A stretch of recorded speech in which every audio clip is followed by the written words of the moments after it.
Bueno, mis amigos, nuevamente aquí estamos en otro estudio, parte 2 de Daniel 1, porque ya leímos el capítulo, sacamos unas reflexiones al respecto. Ahora vamos a profundizar un poquito en esto y estoy utilizando un libro que recomendó nuestra hermana Elena White mientras estaba en vida y se llama el libro Daniel, se llama así, que valga la redundancia, que lo escribió un pionero que se llamó Urias Smith. Urias Smith escribió Daniel y Apocalipsis y nos vamos a centrar netamente en las partes de Daniel y vamos a empezar a estudiar este libro que de verdad tiene mucho que dar de sí mismo. Primero vamos a hacer una oración para que esto sea dirigido por Dios. Inclinemos el rostro para orar. Padre bendito que estás en el cielo, santificado sea tu gran nombre, Señor. Padre, en el nombre de Jesús, nosotros queremos rogar que tú puedas darnos tu Espíritu Santo en este momento para poder ser guiados al conocimiento cabal de la verdad, Señor. Que podamos poder comprender en nuestro corazón y poder aplicar en nuestras vidas las lecciones que tú quieres enseñarnos en este día. Padre, te agradecemos por todas las bendiciones que nos das. Perdona nuestros pecados. En el nombre de Jesús. Amén. Muy bien. Compartimos pantalla.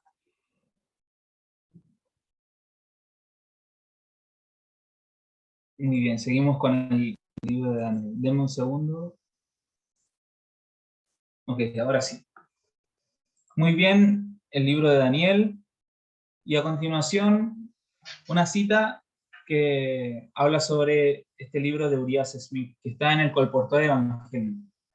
Y dice así: para hacer circular el conflicto de los siglos, patriarcas y profetas, el deseado de todas las gentes, que son libros que nosotros conocemos, pero no solo eso, sino también Daniel y Apocalipsis y otros libros de igual tenor, deben conseguirse colportores que tengan un sentido del valor de los temas tratados por estas obras y una comprensión de la tarea que ha de ser hecha para interesar a la gente en la verdad.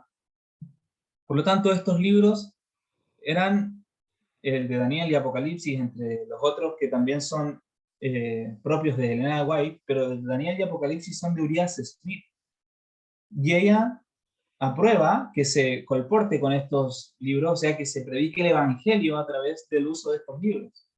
Por lo tanto, traen una verdad que es trascendental para este tiempo.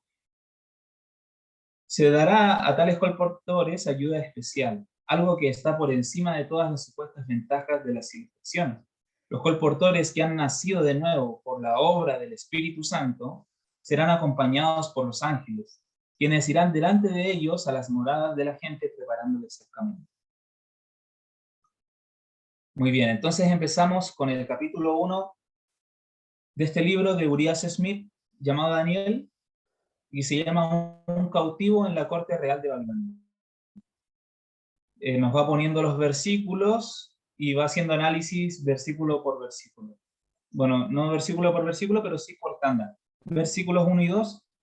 En el año tercero del reinado de Joacim, rey de Judá, vino Nabucodonosor, rey de Babilonia, a Jerusalén y cercóla, o sea, la sitió, la cercó. Y el Señor entregó en sus manos a Joacim, rey de Judá, y parte de los vasos de la casa de Dios, y trájolos a tierra de Sinar, a la casa de su Dios, y metió los vasos en la casa del tesoro de su Dios.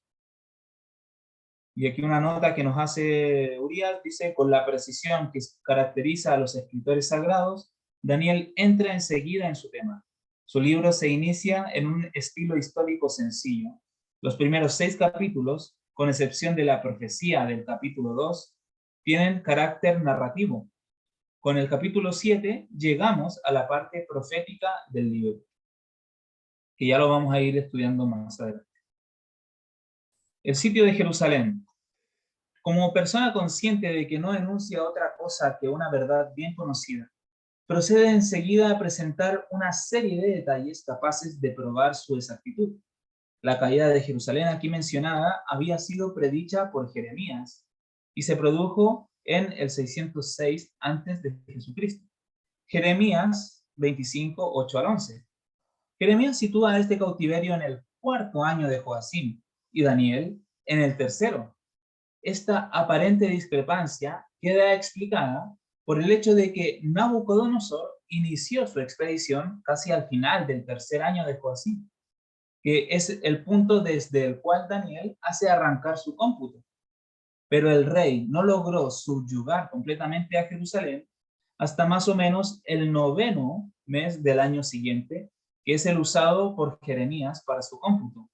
Joacim, aunque atado para ser llevado a Babilonia, se humilló y se le permitió quedar como gobernante de Jerusalén, tributario del rey de Babilonia.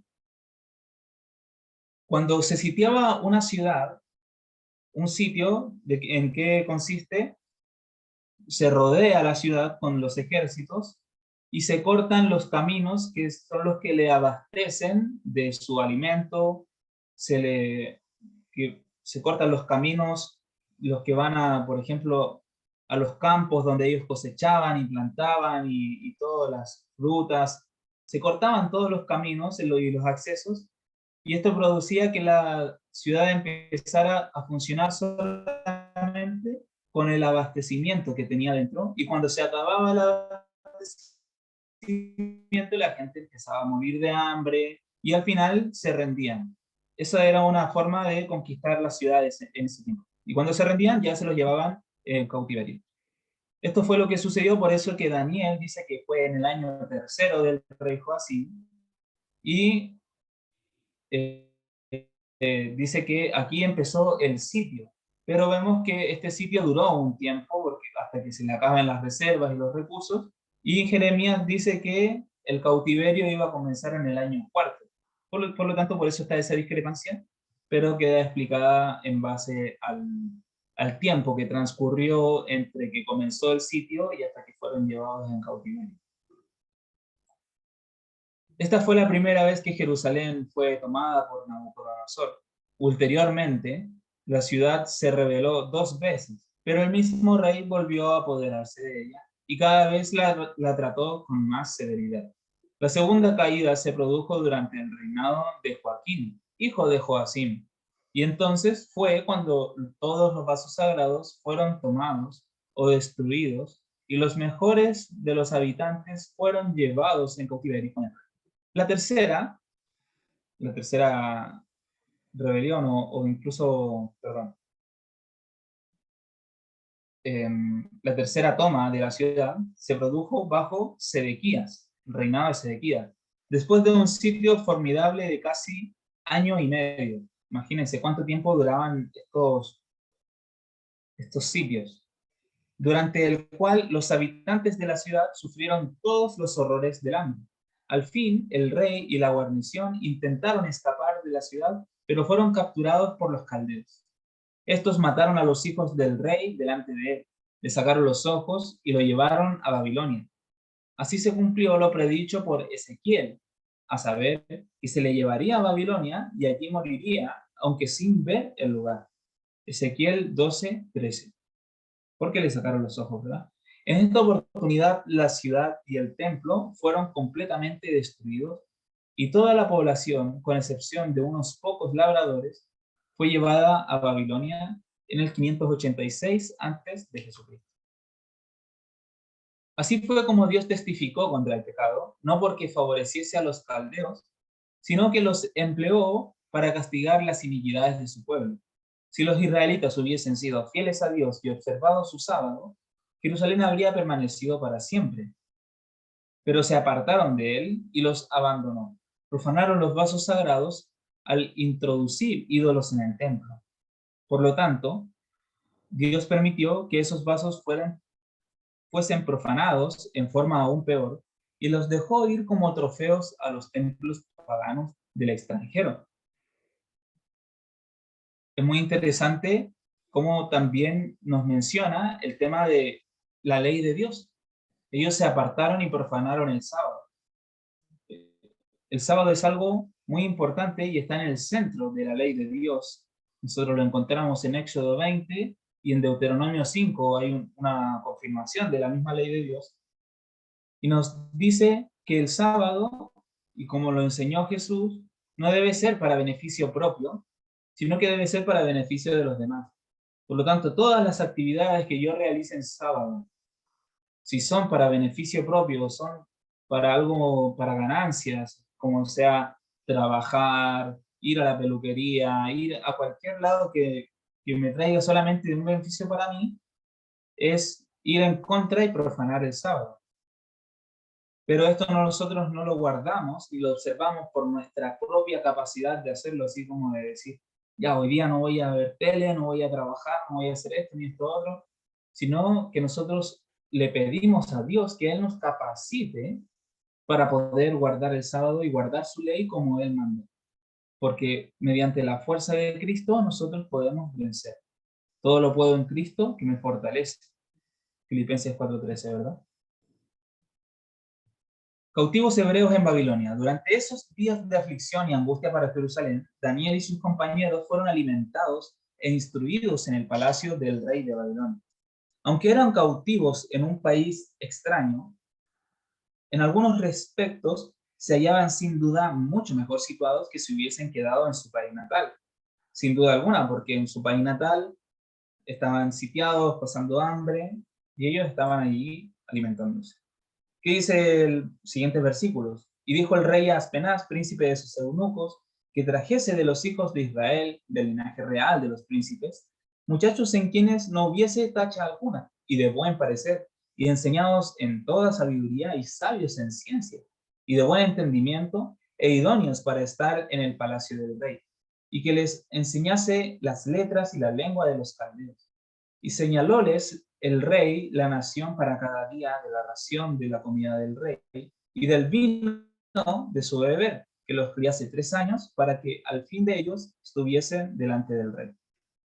Es muy interesante de que hoy en día se tiene un mal concepto respecto de aprender de ciencia, aprender de, ¿verdad?, de otras cosas que no sean en el mundo cristiano, digo yo, que no sean de la palabra de Dios. Si bien nosotros tenemos que estudiar la palabra de Dios y leerla cada día, pero también es importante que nosotros podamos aprender otras cosas que nos van a ayudar a poder dar una explicación a ciertas cosas que aparecen en la Biblia, como lo son la ciencia, ¿verdad? Y la historia, la arqueología y todas estas cosas que ya se han ido estudiando. Hallamos aquí, mira, me quedó una imagen aquí justo en el medio. Vamos a borrarla ahora. Deme un segundo. Ok.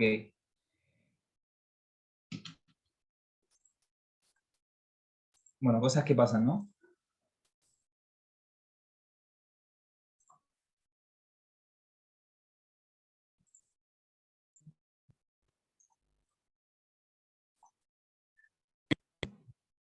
Hayamos aquí registrado el probable cumplimiento de lo predicho al rey Ezequías por el profeta Isaías más de 100 años antes, cuando este rey, dejándose embargar por la vanagloria, mostró a los mensajeros del rey de Babilonia los tesoros y las cosas santas de su palacio y de su reino.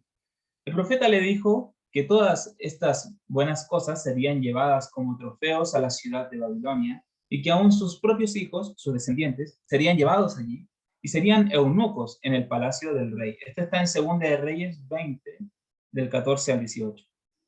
La palabra muchachos, aplicada a estos cautivos, no debe limitarse al sentido que le dan quienes traducen por niños. Incluía también a los jóvenes. Nos dice el relato que estos muchachos debían ser ya enseñados en toda sabiduría y sabios en ciencia y de buen entendimiento e idóneos para estar en el palacio del rey. En otras palabras, habían adquirido una buena instrucción y sus facultades físicas y mentales se habían desarrollado a tal punto que al observarlos, una persona conocedora de la naturaleza humana podía formarse una idea bastante exacta de sus capacidades. Se calcula que debían tener de 18 a 20 años de edad.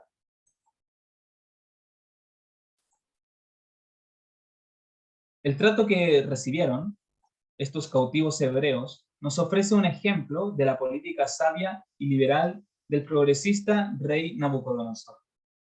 En vez de escoger instrumentos destinados a satisfacer los deseos más viles, como lo hicieron demasiados reyes de tiempos ulteriores, eligió a jóvenes que habían de ser educados en todos los asuntos pertinentes al reino, a fin de que pudiesen prestarle ayuda eficiente en la administración de sus asuntos. Les señaló una provisión diaria de su propia comida y bebida, en vez de la alimentación grosera que muchos habrían considerado suficiente para unos cautivos. Les ofreció de sus propias viandas reales. Durante 3 años tuvieron todas las ventajas que el reino proporcionaba. Aunque cautivos, eran descendientes reales y fueron tratados como tales por el humanitario rey de los caldeos. Y esto es algo que a mí me llamó mucho la atención, de que siempre vemos a Nabucodonosor como el rey que sitió a Israel y se los llevó cautivos y los tenía allí a pura pan y agua, pero en verdad era un rey muy bondadoso, muy sabio, porque él podría haber elegido lo que quisiera, pero de cada nación que él conquistaba, traía a los mejores, a los más sabios, a los más inteligentes, para instruirlos aún más todavía, y les daba de su propia comida, por lo tanto también tenía buenas intenciones, él no era una persona malintencionada. Él quería más que nada tener un reino poderoso y sabía que para ser poderoso tenía que tener gente que tuviera también facultades mentales y físicas elevadas a su alrededor, y también espirituales. Bueno, aunque su espiritualidad era pagana, pero igual en sus intenciones y en su corazón, él era sincero y era una persona buena, entre comillas. Daniel 1, del 6 al 7, y fueron entre ellos de los hijos de Judá, Daniel, Ananías, Misael y Azarías, a los cuales el príncipe de los eunucos puso nombres y puso a Daniel Belsasar, a Ananías Sadrach, a Misael Mesac y a Azarías Abednego. Y aquí me parece muy interesante que da una traducción de los nombres que es un poco más precisa de la que vimos el otro día, que dice así: nuevos nombres para Daniel y sus compañeros. Este cambio de nombre se debió completamente al significado de las palabras. En hebreo, Daniel significaba juez para Dios. Ananías, don del Señor. Misael, ¿quién es lo que Dios es? Y Azarías, a quien Jehová ayuda. Puesto que estos nombres se referían al Dios verdadero y tenían cierta relación con su culto, se los cambió por nombres cuyas definiciones los habían de vincular con las divinidades paganas y el culto de los caldeos. Así, Belsasar, el nombre dado a Daniel, significaba príncipe de Bel.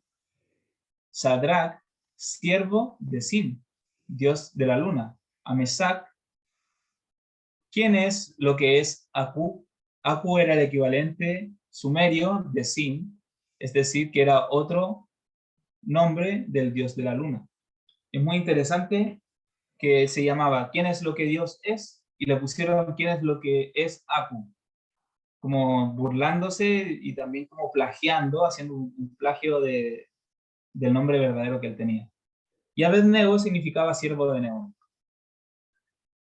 Y ya desde el 8 al 16, para avanzar más rápido, dice: y Daniel propuso en su corazón de no contaminarse con la comida, no contaminarse en la ración de la comida del rey, ni en el vino de su beber.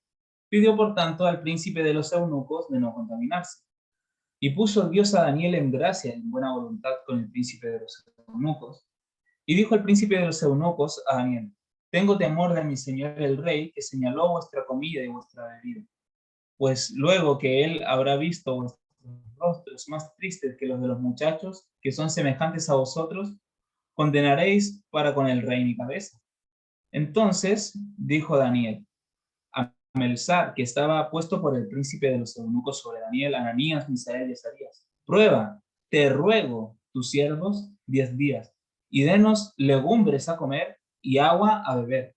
Parezcan luego de ti nuestros parezcan luego delante de ti nuestros rostros y los rostros de los muchachos que comen de la ración de la comida del rey, y según que vieres, harás con tu siervo.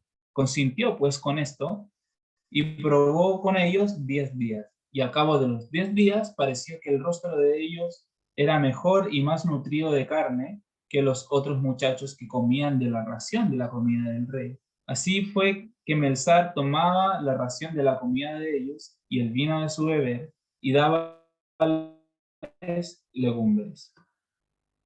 Y aquí también algo me pareció muy interesante, que lo vamos a leer, porque nosotros pensamos, ya, ok, legumbres, comían todo el día lentejas, garbanzos, porotos, todo el tiempo legumbres, lo único que comían. Muy bien, vamos a ver algo interesante de esto. En este relato vemos a Nabucodonosor admirablemente exento de fanatismo. Si él no era alguien fanático ni autoritario.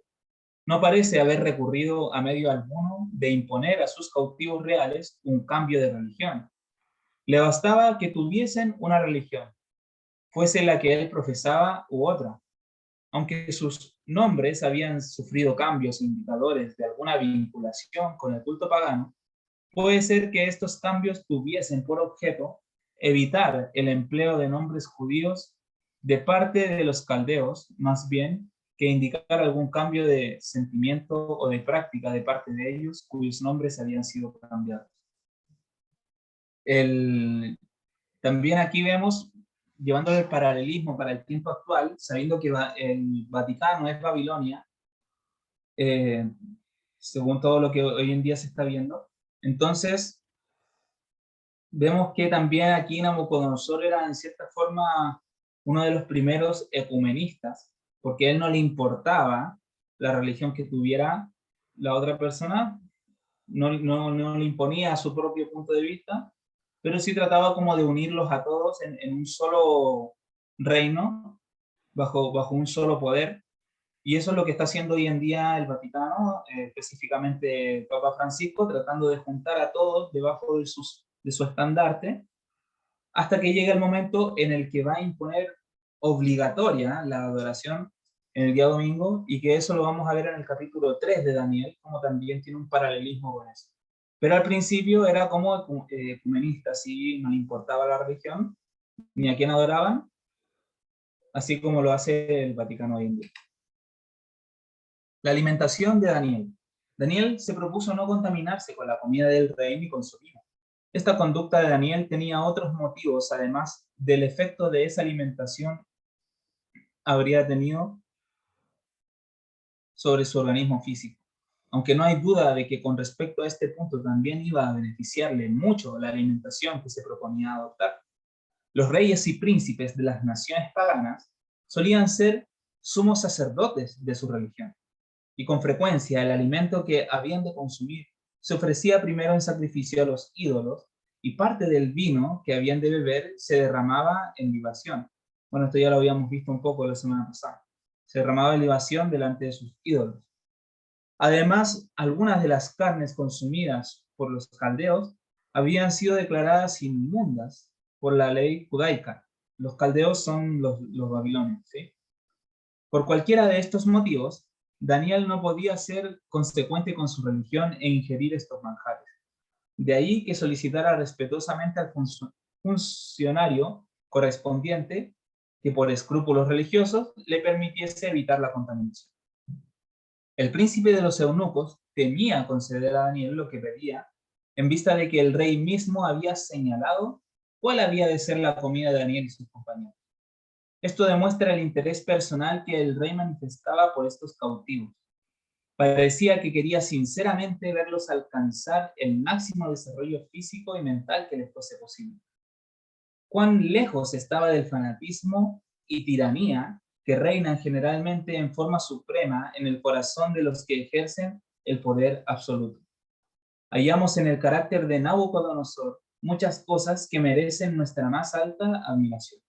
Y vaya que sí, porque era una persona muy honesta, sincera, a la vez humilde, porque también sabía que no solamente en su reino estaban los más sabios, sino que también traía de otros reinos. Él no le importaba, él quería llegar al conocimiento también. Y de esa manera él pudo llegar, y lo vamos a ir estudiando. Es interesante notarlo incluido en la petición de Daniel con respecto a su alimentación. La palabra hebrea seroim aquí se traduce por legumbres, y lleva en su construcción la misma raíz que la palabra simiente, empleada en el relato de la creación, donde se menciona toda hierba que da simiente y también el fruto de árbol que da simiente. Esto indica claramente que la petición de Daniel incluía cereales, legumbres y frutas. Además, si comprendemos correctamente Génesis 9:3, las hierbas, entre comillas, estaban incluidas también en la alimentación pedida. En otras palabras, el menú que Daniel pidió y obtuvo se componía de cereales, legumbres, frutas, nueces y verduras. Es decir, que era una alimentación vegetariana variada, acompañada de la bebida universal para los hombres y los animales, el agua pura. La Biblia anotada de Cambridge contiene la siguiente nota acerca del ceroíno. Alimentación vegetal en general. No hay motivo para creer que la palabra hebrea usada se limita a las leguminosas como los porotos, alubias o frijoles en otros países, y las arvejas, guisantes, designadas apropiadamente por la expresión legumbres. Gesenio da esta definición: semillas, hierbas, verduras, vegetales. Es decir, alimento vegetal, como el que se consume cuando se ayuna a medias, en oposición a las carnes y a las viandas más delicadas. Como la prueba hecha con esta alimentación durante 10 días resultó favorable, se les permitió a Daniel y a sus compañeros que siguiesen este régimen durante todo el curso de su adiestramiento para los deberes del palacio. Ahora me gustaría que nos pudiésemos trasladar mentalmente a ese momento. Imagínense estar allí en Babilonia, en ese tiempo donde ellos, imaginen, era el imperio más rico de la tierra, era el imperio ya conocido como el imperio del oro. Y más encima, la comida que a ellos le daban era la del rey. Por lo tanto, también las verduras, las legumbres, las semillas eran las mismas que se les proporcionaban al rey. Por lo tanto, eran las mejores de las mejores. Era la primera, como se le llama hoy en día al tema de las categorías de las frutas, ¿verdad? Tenemos tomate de primera, de segunda, de tercera, y todo de primera. Y en esa época, que no habían pesticidas ni plaguicidas, sino que la tierra era rica en todos los minerales que necesita una verdura o una fruta o una semilla para poder crecer y obtener todos los nutrientes en gran potencia, ellos estaban utilizando, por así decirlo, medicina ortomolecular, pero a través de los alimentos, ¿verdad? Ellos estaban dándose megadosis de nutrientes, vitaminas, minerales, los cuales pudieron ayudarlos a alcanzar un desarrollo cognitivo, un desarrollo mental, un desarrollo espiritual, un desarrollo físico mucho mayor que el de los demás jóvenes que estaban comiendo carne, vino y todas estas cosas. Hoy en día, naturalmente, por la decadencia de la humanidad, de los 6.000 años ya que lleva el pecado en la tierra, bueno, casi 6.000 años, y todo lo que estaba pasando, los pesticidas y los plaguicidas y los transgénicos, obviamente no vamos a encontrar la misma potencia de los alimentos de ese tiempo, pero aún así son mucho más saludables que estar consumiendo vino, carne de cualquier tipo, ¿verdad? O sea, siempre va a ser mucho mejor la alimentación vegetariana o vegana, por así decirlo, ¿sí? Con alimentación vegetal, que la alimentación carnívora. Y aquí lo demostró Daniel y sus amigos. Versos del 17 al 21. Ya, y a estos 4 muchachos dioles Dios conocimiento e inteligencia en todas letras y ciencia. Mas Daniel tuvo entendimiento en toda visión y sueño. Pasados pues los días, al fin de los cuales había dicho el rey que los trajesen, el príncipe de los eunucos los trajo delante de Nabucodonosor. Y el rey habló con ellos, y no fue hallado entre todos ellos otro como Daniel, Ananías, Misael y Azarías. Y así estuvieron delante del rey. Y en todo negocio de sabiduría e inteligencia que el rey les demandó, hallólos 10 veces mejores que todos los magos y astrólogos que había en todo su reino. y fue Daniel hasta el año primero del rey Ciro. No solamente fueron mejores que los mismos compañeros de ellos, compañeros de universidad, por así decirlo, que estaban siendo entrenados al igual que ellos durante 3 años, sino que también más sabios que todos los otros que ya eran sabios, ni magos y astrólogos, desde antes que ellos llegaran. O sea, eran los más sabios de todo el reino. Obviamente, porque Dios los bendijo con la sabiduría, pero también tuvo que ver mucho en ello la alimentación que ellos siguieron. Después de estudiar 3 años, parece que a Daniel solo fue confiado el entendimiento y las visiones y los sueños, pero la manera en que Dios trató a Daniel al respecto no prueba que sus compañeros fuesen menos apreciados por él. Con la protección que recibieron en el horno de fuego, como lo vamos a ver en el capítulo 3, obtuvieron una prueba igualmente buena del favor divino. Daniel tenía probablemente algunas cualidades naturales que le hacían especialmente idóneo para esa obra especial.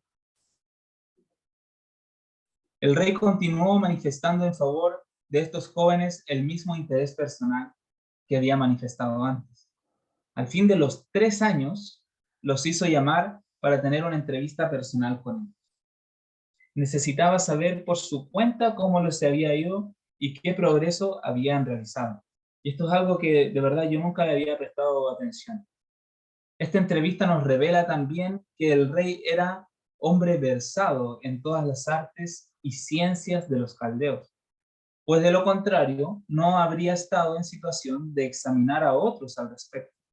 Por lo tanto, él también tenía que ser bastante sabio, tener bastante conocimiento sobre ciencia, sobre todo.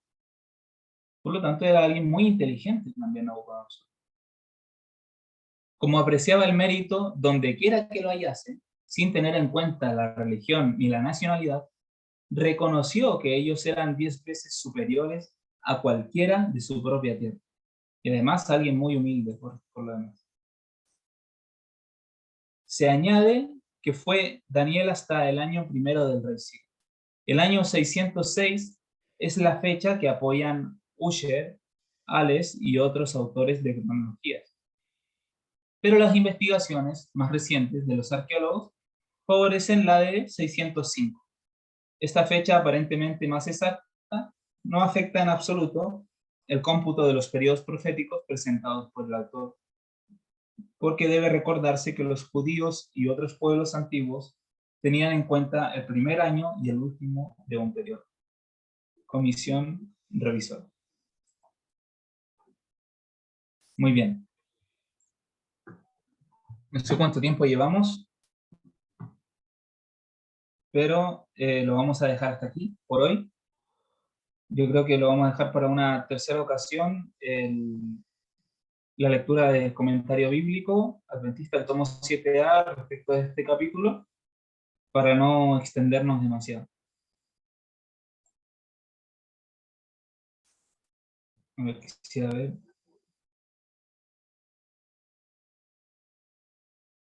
Pero porque nos quedan como 10 diapositivas. O bueno, las podemos leer ahora. Sí, vamos a leerlas de una vez para terminar con el capítulo 1 de Daniel. Bueno, eso ha sido la lectura del libro de Urias Smith. Ahora vamos a pasar a algunos escritos de Elena White sobre estos capítulos.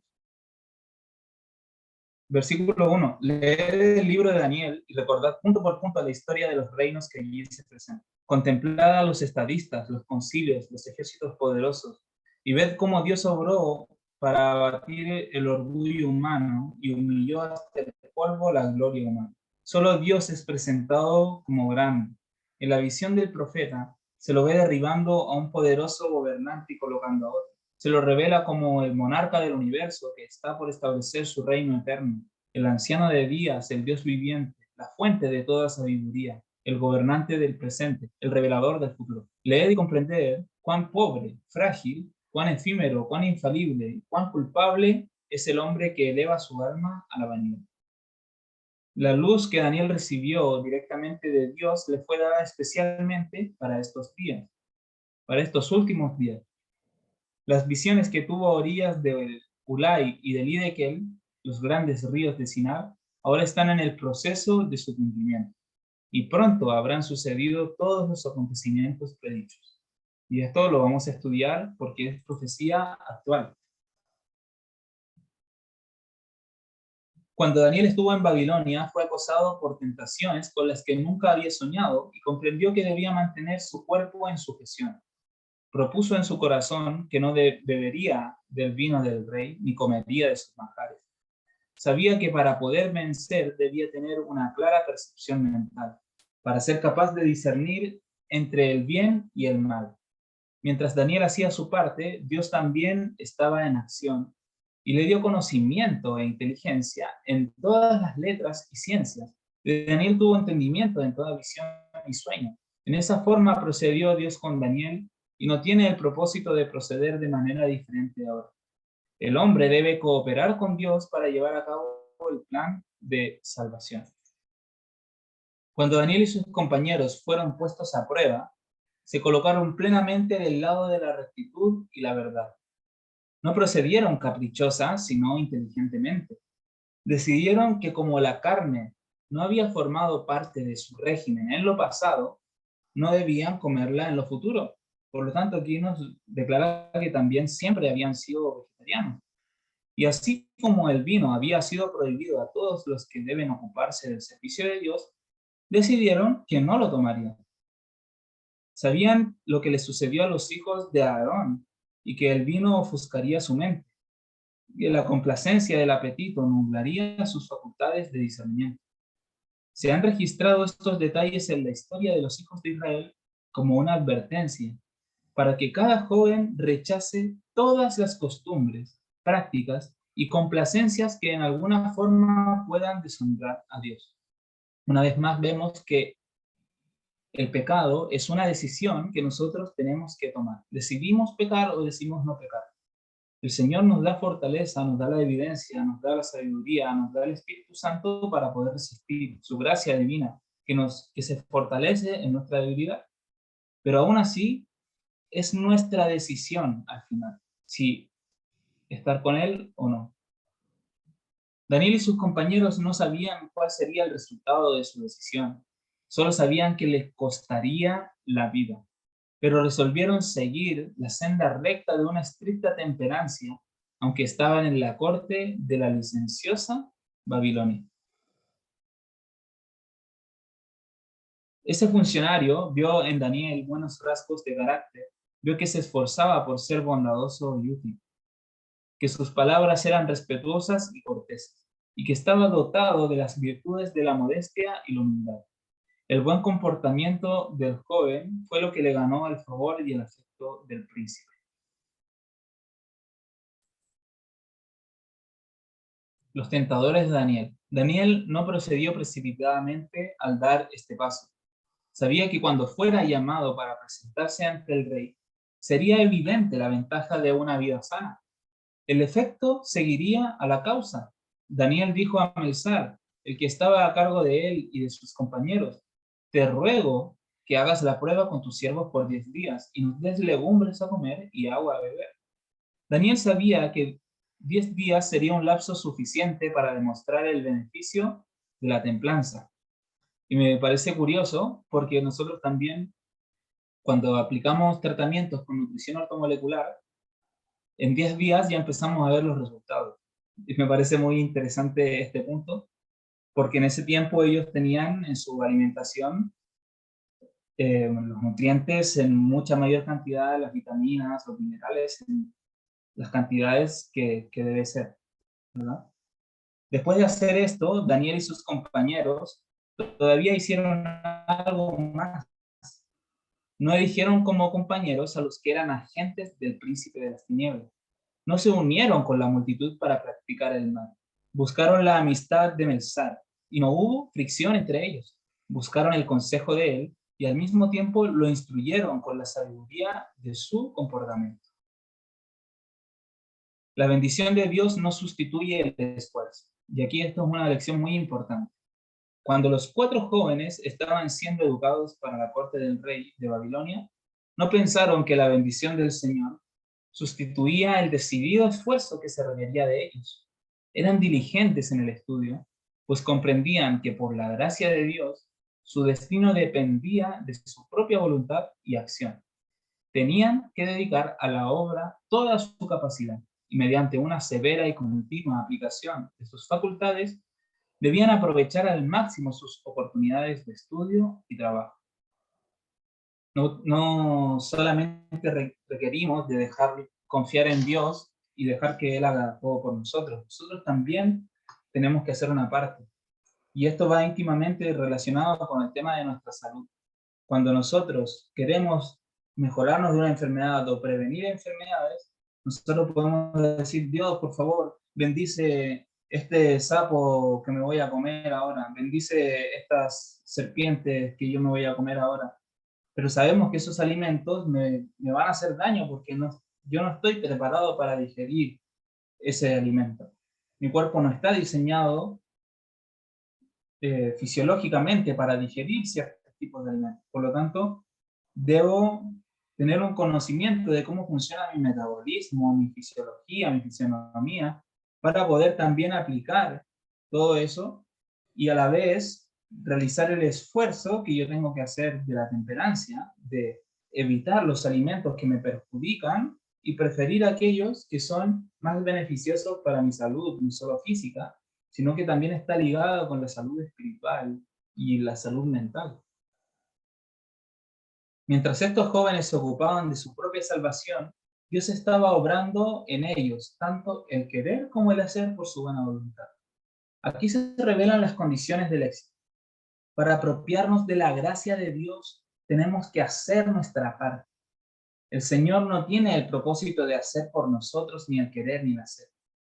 Concede su gracia para que se efectúe en nosotros el querer y el hacer, pero nunca como un sustituto de nuestros esfuerzos, porque tenemos libre albedrío, nosotros tomamos la decisión final. Nuestra alma debe estar dispuesta a cooperar. El Espíritu Santo obra en nosotros para que podamos ocuparnos de nuestra salvación. Esta es la lección práctica que el Espíritu Santo procura enseñarnos.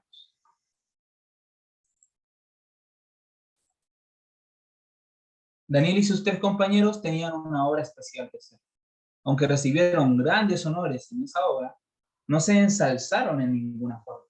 Eran eruditos, estaban capacitados tanto en conocimiento secular como religioso, pero habían estudiado ciencia sin contaminarse. Eran bien equilibrados porque se habían entregado a la dirección del Espíritu Santo. Esos jóvenes dieron a Dios toda la gloria de sus capacidades físicas, científicas y religiosas. Su conocimiento no fue fruto de la casualidad. Obtuvieron su erudición mediante el fiel uso de sus facultades y Dios les dio habilidad y entendimiento. Pero ellos tuvieron que hacer su parte, estudiar, esforzarse para usar fielmente sus facultades, no perder el tiempo. La verdadera ciencia y la religión bíblica están en perfecta armonía, no hay contraposición entre la Biblia y la ciencia. Que los alumnos de nuestros colegios aprendan todo lo que les sea posible, pero que por regla general sean educados en nuestras propias instituciones. Ser cuidadosos en cuanto al consejo que les dais de asistir a otras instituciones, en donde se enseña el error para terminar su educación. No les deis la impresión de que ha de progresarse más en la educación, mezclándose con los que no buscan la sabiduría de Dios. Los grandes hombres de Babilonia estuvieron dispuestos a beneficiarse con la instrucción que Dios dio mediante Daniel, para que el rey saliera de su dificultad por medio de la interpretación de su sueño. Pero anhelaban mezclar su religión pagana con la de los hebreos. Si Daniel y sus compañeros hubiesen consentido en una claudicación tal, según los babilonios habrían sido estadistas cabales, idóneos para que se les confiaran los asuntos del rey. Pero los 4 hebreos no entraron en ese convenio. Fueron leales a Dios y Dios los sostuvo y los honró. La lección es para nosotros. Buscad primeramente el reino de Dios y su justicia, y todas estas cosas os serán añadidas. Al igual que en el caso de Daniel, en la exacta proporción en que se desarrolla el carácter espiritual, aumentan las facultades intelectuales. Y bueno, ahora sí, ya terminó.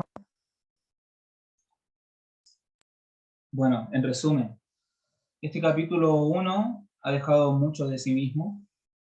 Gracias al Señor que nos ha brindado toda esta luz. Hemos aprendido muchas cosas. Yo he aprendido mucho con la lectura del libro de Urias Smith, sobre todo, respecto de algunas cosas, como por ejemplo, cómo Nabucodonosor era una persona muy sabia, inteligente, humilde, no era autoritario, no era un tirano, no era una persona sincera que buscaba la verdad. Y vamos a ver cómo en el transcurso del tiempo Nabucodonosor se convierte al Dios verdadero, porque él era una persona sincera. También aprendimos sobre el tema de la alimentación, cómo en realidad no era solo legumbres que comían, sino que era una alimentación completamente llena de frutas, verduras, frutos secos, semillas, legumbres y, y bueno, todo lo que tiene que ver con una alimentación vegana. Es muy interesante este punto porque está íntimamente relacionado con la elevación de su estándar espiritual, la elevación de su estándar en las facultades mentales y en su salud física. Fueron mejores 10 veces que todos los demás. Muy inteligentes. Pero también vemos cómo el Espíritu de Dios estaba en ellos para que no se ensalzaran a sí mismos, no buscaran esa vanagloria, sino que siempre toda la gloria se la daban a Dios. Muchas lecciones que aprender respecto a esto para nuestras vidas. Y bueno, esperemos que podamos recibir el don del Espíritu Santo para que nos pueda utilizar, instruir y bueno, proteger así como lo hizo con estos jóvenes hebreos en aquel tiempo.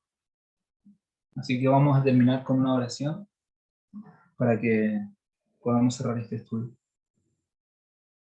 Padre bendito que estás en el cielo, santificado sea tu gran nombre, Señor.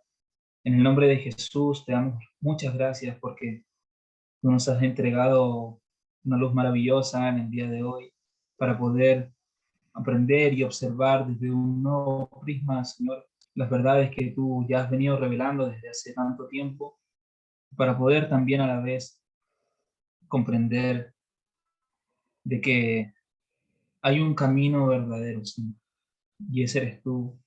El camino es Cristo. Sabemos de que sin ti nada podemos hacer.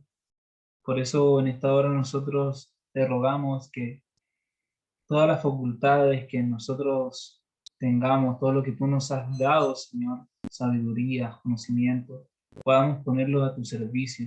Que tú pongas en nuestro corazón el querer y el hacer, así como lo hiciste con Daniel y sus amigos, y que a la vez también nosotros podamos tomar cada día decisiones por ti, que podamos tomar decisiones de alejarnos del mal, de no pecar, Señor, de no contaminarnos con esta generación, sino más bien poder elevar los estándares y cada día estar más cerca y más unidos a ti, Señor. Padre, bendice nuestros esfuerzos, también quédate con nosotros y nuestra familia. Todo esto te lo agradecemos, Señor, también te pedimos por el perdón de nuestros pecados, en el nombre de Jesús. Amén. Amén, hermano.